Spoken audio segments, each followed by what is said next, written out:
Hi everybody. So I am working on one of my Mustangs. This is my 1968 Ford Mustang Sprint. It is a 6-cylinder Mustang, and today I am working on the ignition. If you notice, there's a hole in my dashboard, and that's where the key goes to start the car. It wasn't moving, so I removed it. I stuck my hand underneath and I pulled it out, and this is where it goes.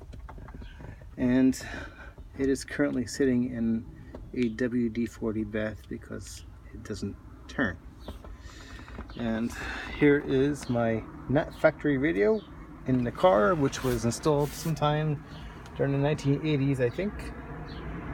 That's going to be replaced with a newer radio. This is the original bezel. You can tell it's been dotted up with age.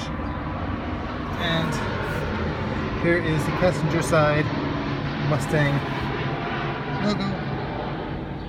I love that. That is so cool. This car needs a bath that hasn't been washed in 30 years. Basically, it looks really rough, but I like it. This is 1968 Mustang number 2.